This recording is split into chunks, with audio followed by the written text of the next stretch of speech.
been speaking to Craig about notifications. If you have just received a ping on your phone or on your desktop, you will be a subscriber to the Englishman in San Diego channel. Thank you very much indeed for that. Much appreciated. As always, if you'd like to show some support to the channel, if you'd like to go to patreon.com/EnglishmanSDCC, some interesting stuff coming up on that page in the next couple of days, because I did promise that I was going to get that live double clicks concert up there on the page. I'm going to do my best to get that up in the next couple of days. I got a little bit distracted. There's been things happening. What a decade the last couple of weeks has been. It's been, yeah, turned upside down, and it's been an interesting couple of weeks. But we're going to get through today, considering that this would have been MCM Birmingham. It's the first of the MCM shows here in the UK, which would have been the start of the MCM Comic-Con season for 2020. And it was going to be an exciting show for myself. I was going to be invited along as a panel host. While MCM do represent a comic village very well, they weren't. It's still something that they're developing on their live content. So it was exciting for me to have some really great names that were scheduled to show up on panels for that particular event. As it happens, MCM Birmingham is now being postponed until later on in the year in the current crisis. However, that didn't mean that we couldn't pull together some of the creative talent to do online sessions. And thank you very much indeed to MCM Comic Con for allowing us to do so. As always, the MCM online hashtag is still running throughout the course of the evening. I know they're going to be doing some other stuff as well on their channel, so please do check out the hashtag. Lots of stuff happening with MCM Comic Con in the virtual space, so please do follow along with that. But for myself, we've had two great panels so far. We had J.K. Woolwood earlier, we had ourselves Kit Bus a couple of hours ago, and now I am very happy to be joined by Craig Rousseau. Hello there, Craig, how are you? I'm doing okay. I think that have you noticed that's been the general response reaction from everyone? Yeah, I'm doing okay. Yeah. Generally how people have been reacting, which is understandable because it is just the way it is at the moment. But there we go. Craig is a phenomenal artist. If you followed his career over the many years, you'll know exactly what he's done in terms of Harley Quinn, in terms of a personal favorite, Robin Hood of the 47 Samurai, which is a personal favorite for myself. But plenty of other books that he's done, and we're going to get into not only his creative process in terms of putting comics together, but also original stories, which is what the title of the original panel was going to be. As always, any comments, any questions? We've got them up and running. We are live on Twitch, on Periscope, on Twitter, on YouTube and Facebook. So we kind of collate them all. If you have any questions at all for Craig, jump in and we'll try and get through as many of them as we possibly can. But I think first and foremost, if you can introduce yourself to someone that's maybe not familiar with your work. And I know that's going to be very difficult to condense, but we'll give it a go. Go on then, we'll go for the 101 introduction to Craig Rousseau. Go for it. All right, sounds good. My name is Craig Rousseau. I'm a comic artist here in the States, and I've been drawing comics for over 20 years now, which seems crazy to think about. Let's see. I started out working at my first real comic job was a fill-in issue on Impulse Comics, and then after that was another fill-in, and that led to a 2-year run on the book after Humberto Ramos left. And from there, I went over to Gotham Adventures, a couple years on Batman Beyond, Harley Quinn, and then I started working on other projects for different publishers like Ronin Hood for Beckett Comics, and another book called Kiss and Tell, I think. I kind of forget. It's been so long. And then I worked at Marvel on a lot of the kids line of books, doing Spider-Man Loves Mary Jane and Iron Man Armor Wars and Captain America Korvac Saga and Heroes. And in the meantime, I've been working on my creator-owned projects like the Perhapanauts with Todd DeZago and Kyra Alien Jungle Girl with Rich Woodall. I think the great thing about the back catalogue of the work that you've done is just the variety. It's just there's such a broad scope of what you've done. But in doing a bit of research for this, I mean, I was interested to learn that comics was not necessarily the first thing that you thought of as a career. I mean, I know that you wanted to. It was commercial art was, I think, Yeah, I mean, the first step. growing up as a kid, I devoured comics, and I still do. But and then when I was in grade school and looking into high school into college, what I was going to do for a living, and I really thought that illustration would be the way to go. And I didn't see comics as a viable option. I didn't know that I could be something I could do. Did you come to that to yourself, or did someone actually sit you down and went, okay, there's no money in comics? Look at the proper job. Oddly enough, no. There's a lot of talented people in my family, and my father was a technical illustrator for the U.S. Navy for years. So I knew art as a job was viable. I didn't know that comics would be, and I kind of looked down at comics as thinking, well, it's just comics, and I wanted to do more. I wanted to do illustration. I wanted to do some editorial work, or even storybooks for kids. And I knew there was a wide market there, but I just love the storytelling aspect of comics. I love the creative process of it, and I kept coming back to it. So in my senior year, one of my friends in college knew someone who was interning at Marvel who kind of gave us some good feedback and got us, how to get our foot in the door, the best way to go about it back then. I mean, nowadays people ask and I go, oh, that was 20 years ago. So things have changed a lot since then. And then once I started getting the work, it's just what I've done ever since. Sure. I mean, we're going to get into the. Oh, hello, a bit of a reverb there. But anyway, we're going to get into the kind of the politics of creating original comic and getting those out there. We will get into some of that at the back end, because at the end of the day, there are people that are wanting to get their stories out there, and it is a case of the best method to do so. But actually, let's talk about the kind of the nuts and bolts of actually creating comics for yourself. Oh, sure. Because it's one question that I always love to ask comic creators of how they actually learned to create, write a script, do the breaking down of story, because there seems to be so many different schools, so many different approaches to doing so. And I've read so many different comic scripts, and trying to work out how you kind of how you can kind of come at this from different angles. Where did you kind of learn your style of creating a comic? Well, I mean, honestly, I think most people in my generation would say it was How to Draw Comics the Marvel Way. It was the book that you got as a kid, and you devoured it. And there was a lot there about comics and creating and storytelling. And that was my guideline. That was, my first entryway into comics. And even that Marvel tryout book that they put out years ago, I think that Mark Bagley got his work from that book, which was, and it was interesting because that was the first time I ever saw comics at actual size. And I saw a blue line ink saw, and I tried a Crow Quill pen, and I ruined pages left and right. And, but it was, at the time, it was a lot of fun and a learning experience for sure. And then when I got into comics, it really was a crash course of, I think one of the first scripts that I got was a Mark Waid script for Impulse. So he really showed me what a script should look like. And then I've worked with very talented writers. So I've been lucky that I've gotten the right scripts to work from, I guess.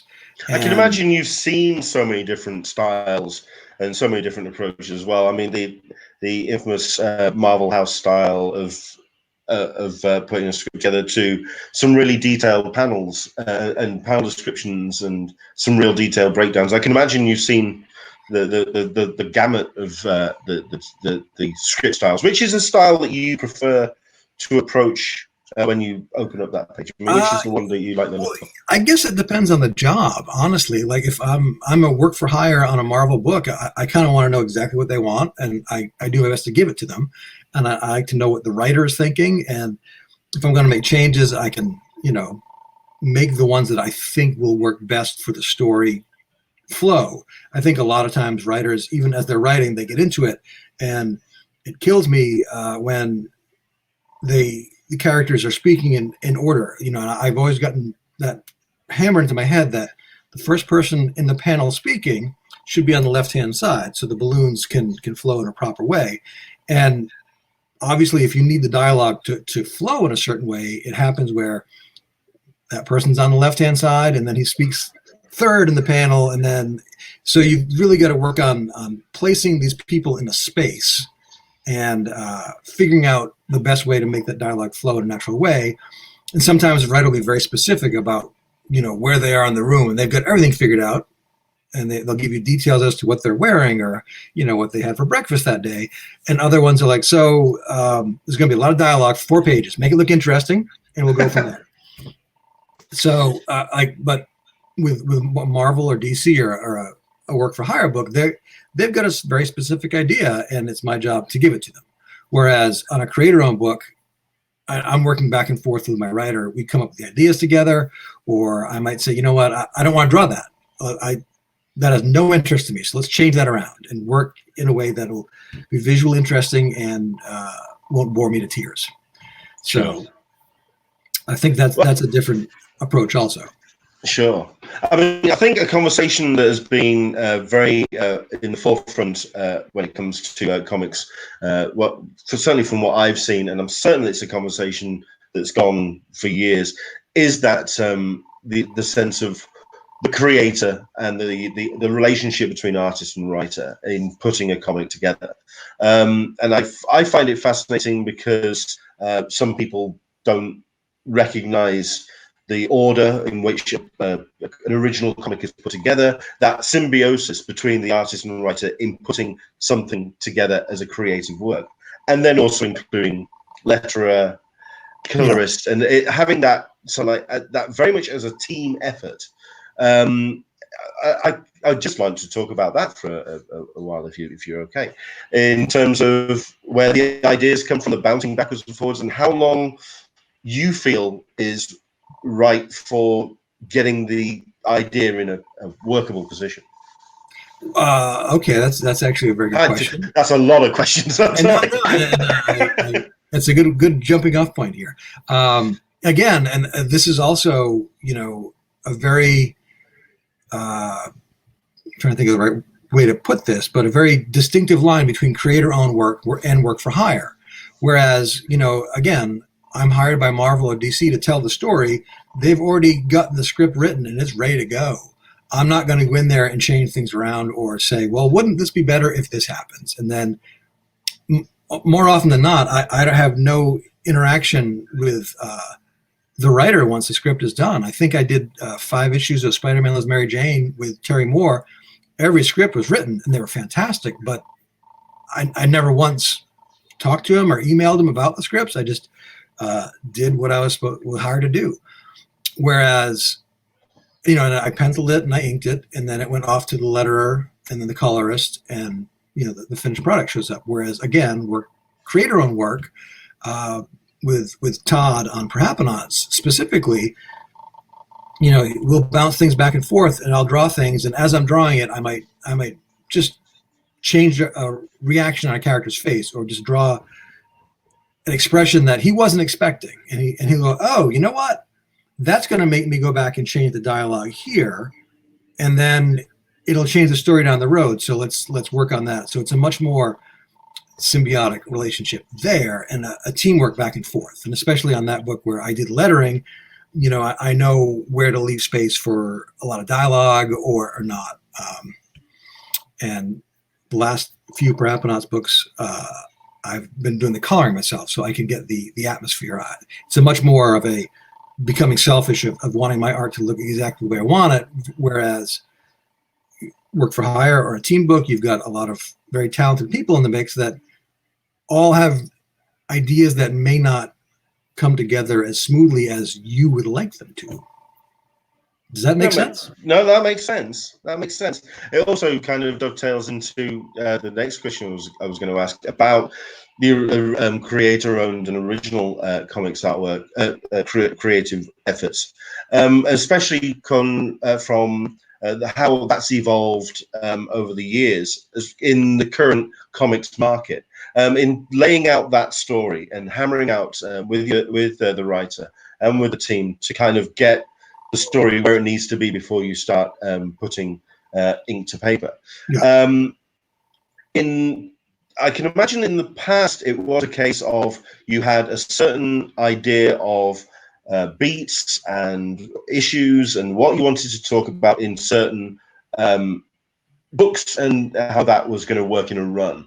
That's slightly different now in that sometimes you can't determine how long the book is going to run, and sometimes also you are determining how long that book's going to run through, for example, Kickstarter or crowdfunding. So you're determining that timeline. How has that evolved over the years, and from when you first started putting original stories together to where we are now?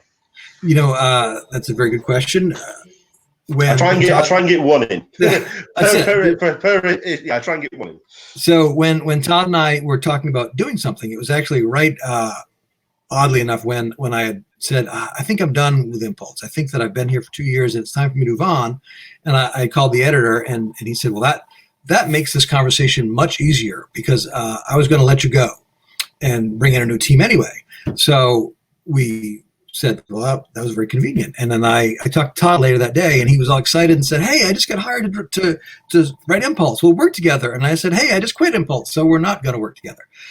But we decided we wanted to do something. And one of our first things together was a Telos story for his book with Mike Ringo. And, that was me playing in Mike's sandbox and playing with his characters. And then we said, what can we do together that we both want to do? And immediately we fell into the whole cryptids and the X-Files, but more the Simpsons and the Archie comics and a whole mix of things that we really like, and it became the Paraponauts.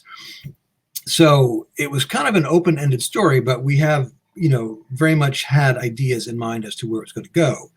And the first, run we did at Dark Horse was a 4-issue miniseries that set it up. And the second one was another 4 issues. And after that, they were understandably saying, well, we're not making enough on this book, so we're not going to publish it anymore. And they let us have the rights back after a while. And we went to Image. And at that point, we had grand plans of an ongoing story arc.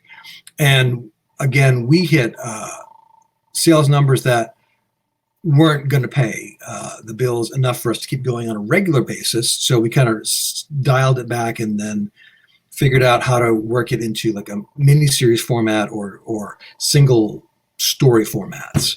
So after the Danger Down Under miniseries at Image, we decided to take a little break, and then that was 5 issues, and we left some points dangling on that story where it's a complete story, but we know there are other storylines to follow up on. We did a single 60-something page Kickstarter book, a hardcover, that was completely a done-in-one that we knew that I could hand to anybody. If they've never read it, they'll get it. If they've read it, they'll get more out of it. And that's our idea for the next few stories, is doing self-contained, complete stories that will build on what's happened in the past, I guess. So sure. We're seeing how the market plays out, and it just wasn't feasible to keep going for us on a monthly book where we have bills to pay. But doing a Kickstarter or self-publishing or getting the book directly out to the fan base that we'd already developed is a viable option in this market right now. It was. I'm not sure what's going to happen in the next few months, but we've had good luck with that, and we're hoping to do more in the future. Sure. Which that's a perfect introduction to the next question, because I'm always curious about how storytellers, especially in the comics market, which is such a fluid landscape, especially when you come in and you have that original idea, that story you want to tell, and you're all excited and you're all optimistic, and when you first get that first story, you then see how the market responds. And especially when it comes to original content and it's your own, creator owned, you get a real sense of how the audience is reacting. Absolutely. In terms of the book being whether the sales are coming in, how they are actually responding to the book. How does that change your perspective in how to write a book, or the approaches of the stories that you want to tell? Because I can imagine that for that first story, you think this is the book that's going to launch and it's just going to work, and then you find that, okay, maybe the audience or the marketplace is actually wanting this kind of story and this kind of tale. How does that kind of affect you as a writer and as a creator to put those books together? Sales obviously dictate where we go. We don't want to lose money. It's a job. It's, as much as we love it to be a passion project, we've got to keep the roof over our heads. So we actually will also, be willing to make less money on creator-owned and do Marvel or DC or other paid work and balance it in between, because it is a passion project. We have these stories that we'd love to tell, and I know that there's so many people that are saying, well, I'm doing comics to get an option on it, to get a movie option or a TV option, and Todd and I talk about it a lot, and it's not that we want. I think that's the reason why I asked the question, because, like you say, the other markets to add that kind of income, the multimedia rights, the things that can also be added on. I can imagine that also shapes how the stories you not have to tell, but you want to tell, because you're then having to think of other markets and other things beyond the comic page. Right. Yeah. I mean, like we've had discussions with people about how to shop it around, and some people say we should do this, and some people should do that. Some, it's all different. This would be great as a cartoon, or this wouldn't be, or this. So we've kind of taken some of that, but also we've stubbornly decided to do what we want to do with our story, and we're not sure if that's helped or not. But we look at the idea of optioning it not as a way to get out of comics, but to have the money to make more comics. Like we'd be happy to option it to become a viable way to produce the comics we want to do. And that may mean, we finish that one story or that over arc with our characters and create something new and have something out there, because it's awesome to work on Marvel and DC characters and to have that, people say, oh, I read that book 20 years ago. Or I loved Impulse when I was a kid. And it's also more important, I think, to have a little bit of a personal legacy. Like, I created that. Like, the Perhaps Nots is mine. Something you can stand behind. Yeah. Pirate is mine. Whereas the other ones I was at work for hire. So I'm trying to balance the two of them, and it's not always an easy road to travel. I think that I've been very vocal about in the past that my better half works for a big company, and she has a steady job, and we got together, and it was at that point, she said, I'll keep my job if you can stay home with the kids and work around the schedule. So I was a stay-at-home dad for I still am, but for a good long time when my kids were young, I'd work at night when the kids were asleep. And if it wasn't for the fact that she has a steady job with healthcare and benefits and all that, I would have been out of comics a long time ago. Wow. Okay. Tell you what, let's change the topic a little bit, because we got very serious there, very real world, and it's absolutely a conversation that we need to have to let people know about the reality of putting comics together. But there's something I actually skipped over, so let's go back a little bit in terms of the actual putting together of a story. I'm really curious about this idea, because there's lots of ways that you can approach a story. Are you a big picture kind of guy with certain ideas that you want to express in a story, or are you one of those traditional kind of what if creators coming off a single springboard and kind of letting the story develop from there? It has been both, and again, it depends on the story. some will lead into directions we never thought, and usually that's it. Like we might have an outline that we've started with, where this is where we think this character is going to go. And in our original pitch for the Paraponauts, there's a character who just disappeared. He was going to be one of the major characters, and as we started working it out, and I thought we'd bring him in like midway through, we realized that he didn't work as a character, so he's gone. But that led to other story elements that we weren't quite expecting, and then it did take on a life of its own, which I think is fun. I think that if you're locked in too much to a mythology or to an end game, that you might miss some beats along the way. And with Kyra, it was for a convention in Seattle years ago. They had an art book called Monsters and Dames, and I did a piece for the book, and it was an alien jungle girl and a weird space ape, and that was it. Like, I just drew it for fun to be in the book. And when Rich saw it, he's like, "Hey, do you have a backstory to these characters?"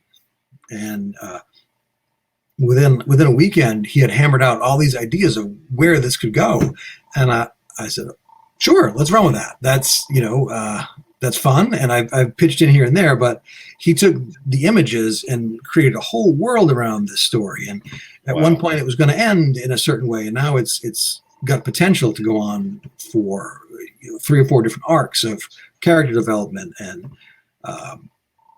things that I never would have thought of. So I much more appreciate the idea of being able to let the story dictate where things go, if that makes sense. Absolutely. What is for you the most satisfying part of making an original creator-owned book? Is it that sense of legacy, that sense of I did that, I created that final product, or is it that the creative process of actually knuckling down and getting the thing together? What for you is the most satisfying part of it? I think that the satisfying part really it is. I've done that. That's mine.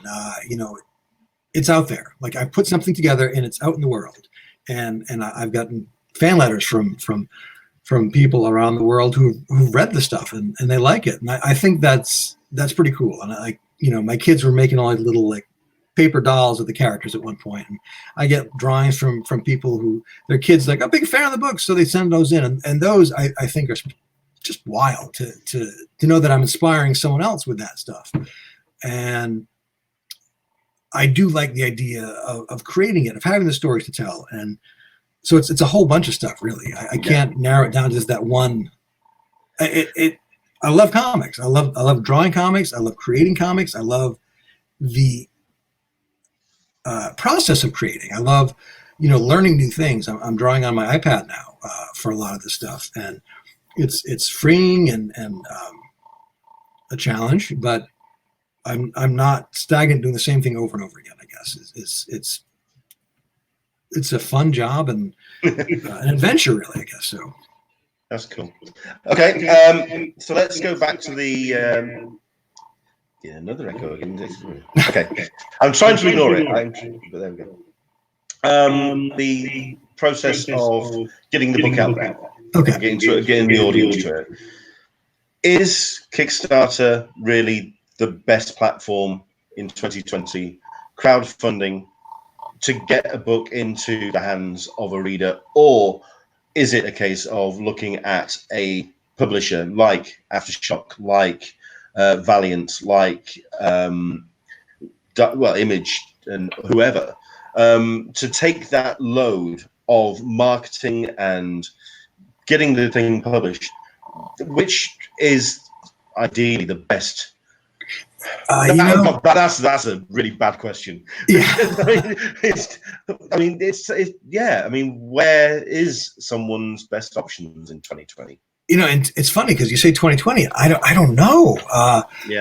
Up until 10 years ago, Todd had a very, very I don't want to say prepared answer, but it was because he told everybody.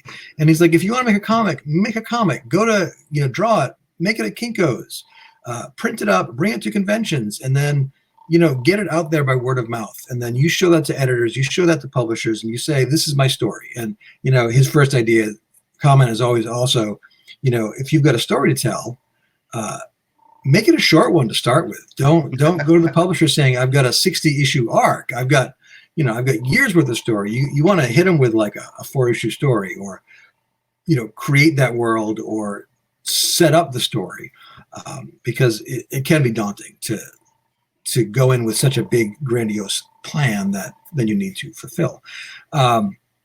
But that was always our thing, is that, you can get a table at a convention, you can make your little ash cans, you can get them out there, and then you can build up an audience. And then from there, you can try different publishers and see what happens. Nowadays, you do have Kickstarter, you have Indiegogo, you have on-demand printing. And we were at the Ringo Awards at Baltimore Comic-Con, I think 2 years ago. And Katie Cook was the keynote speaker, and it was all about digital comics. It was about webtoons and all what the kids are doing these days, and how you can get a comic on there. And you get, the views that you get on these websites and these apps are astronomical versus sales of a comic book pamphlet that you have to go to the store to buy. So, I mean, I don't even know that comics really is just, it's a wonderful market. And I mean, I love the fact that I can go on my iPad and just download a comic book. And I also love the tactile feel of comics. I've got them piled up everywhere. So I get both arguments. But I honestly do not know if one way is better than the other. I think the main thing really is to build up your audience. And then you can get that book to your audience. Whereas, we do a book that it's something that you're proud of and you've worked on it for months, and then it shows up on a comic book shelf in that New Comics for a week, and then it moves over here, and then it kind of moves over here, and then it's, if they miss the comic shop for a couple of weeks, your book is off the radar. Whereas if you sell it directly to your fans, through Kickstarter or Indiegogo or through your website or on demand, then it's always, you've gotten it to the people that wanted to see it, but then you have to expand that base. So it's not easy to give that answer, I guess. But there's so many options out there. I think that, you don't want to be the guy in Artist Alley, buy my comic and harassing people, but you also want to be the guy who says, have you seen my book? And, I love going through Artist Alley and just checking out books. And, sometimes you get a real gem there. And with I'm here in the States, we're around the world. You can see me talking about this. And the market is so big digitally, where I think that's something to think about. Sure. I'd just love to have seen that Katie Cook presentation, if anything, because I've seen her talk before, and I can imagine that whole sense of embrace the internet, Granddad. More like that I can imagine for Katie. That's the kind of thing that. And because most of the guys are there with our gray beards, and we're sitting around talking about what is webtoons, what is happening here, and she's like, you old guys and girls out there, you don't get it, like you don't.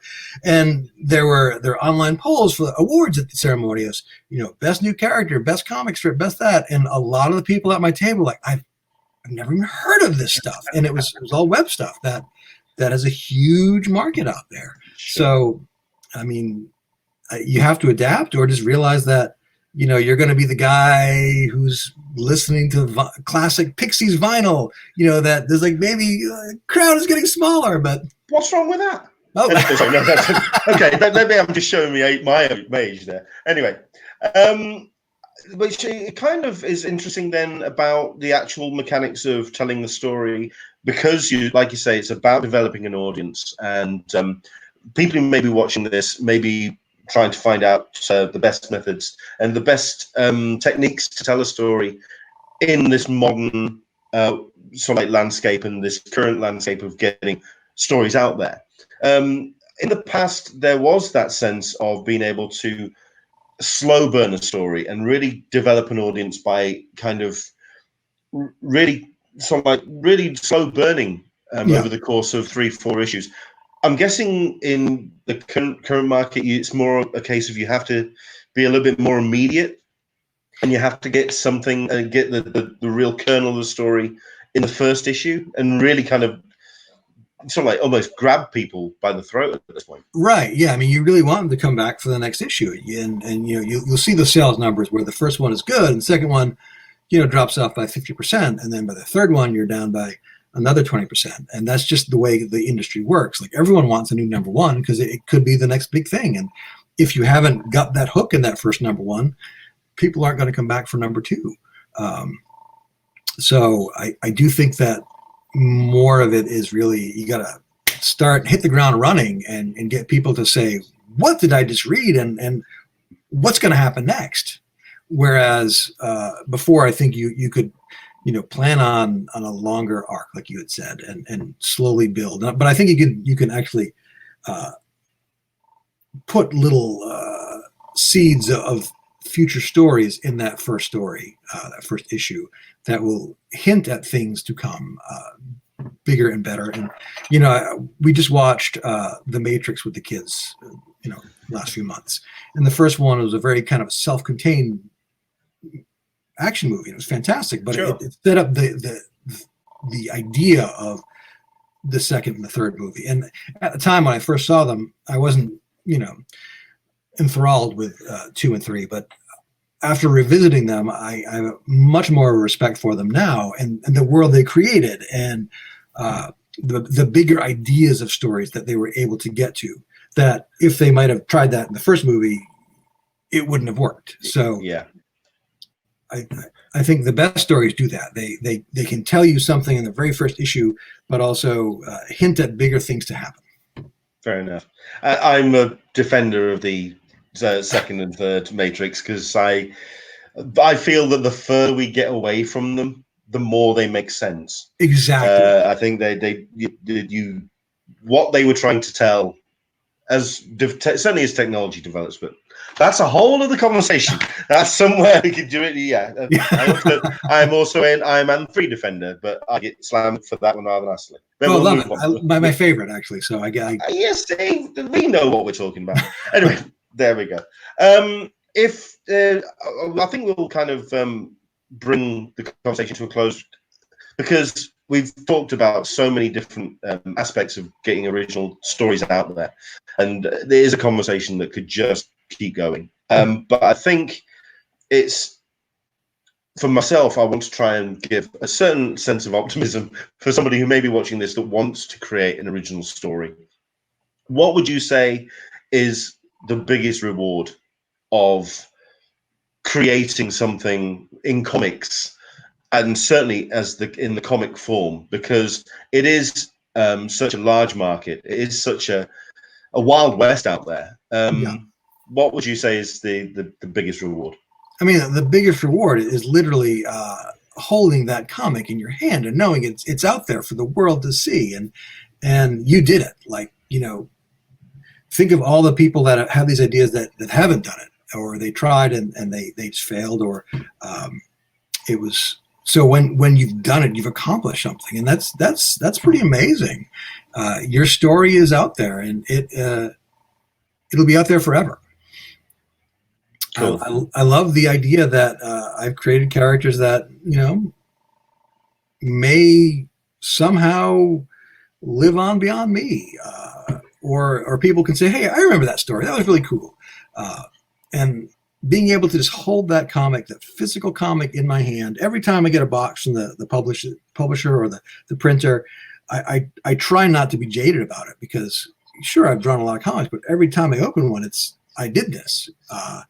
So I find it exciting, and I know that, you know, when you're first starting out in comics and you get that first comic and you see your name on it, and it's awesome. It is an awesome feeling that I would like everyone to feel. And if you do get to the point in your career where you're like, "Oh, this isn't very exciting," then maybe it's time to try something new, because comics are awesome. And and you can. I agree. Well, that's the reason why we love the medium, we love the art form, we love the stories that we read. And the more original stories that come out. As much as I love my Web Slinger and my Dark Knight and my Cape Crusader, I think I've just named him twice. But there we go. Yes. But as much as I love those stories, and certainly as I'm getting older, I'm enjoying more original stories, and I'm enjoying more original takes on how to tell those stories. So I'm always thrilled when original comics get announced. So absolutely, I second you on that one. Absolutely. Craig, thank you very much indeed for your time. I really appreciate you coming on. If you would like to tell everyone a little bit about what's coming next for you down the pipe, and also where people can find out more about what you're getting up to. All right. Right now, I'm currently working on a mini series for Dynamite Comics called Killing Red Sonja, which is kind of a tie-in to the main arc, but she's not really. She's more the MacGuffin of the story, and it's more about a young boy and his talking boar and some crazy wild adventures, and his mission to kill Red Sonja. So I'm working on that with Mark Russell and Bryce Ingram, and that's the work for hire, but creator owned. I'm working on the next arc of Kyra Alien Jungle Girl and more Paraponauts with Todd. And I'm going to turn that phone off right now. But you can check out my website at www.craigrousseau.com, and there's links to my Twitter and my Instagram and all that there. So it's a nice balance of creator-owned work and work for hire. So again, like work for Marvel and DC, awesome. Working for myself, awesome. So brilliant. I think that's brilliant. That's fantastic. Thank you. For myself, my name's Len Sultana, and you can find me at Englishman SDCC. I do have my website, which is theconventioncollective.com, where we try and do our best to bring you all the latest updates. We have been letting the site slide a little bit because we've been kind of covered by the deluge of news of comic conventions and where we are right now in the current crisis. But the best place to follow what we do is at An Englishman in San Diego, which is Englishman SDCC on the social media. And of course, tomorrow, each and every Sunday, I do my Talking Con, a cup of tea with Englishman in San Diego, which brings you all the news updates. We also have some cool interviews on there as well. Yes, it's been an interesting couple of weeks on that particular show. So do follow us on that. That's 6 p.m. GMT. We fold the rest of the times around that, but that's when we go live, 6 p.m. GMT, each and every Sunday.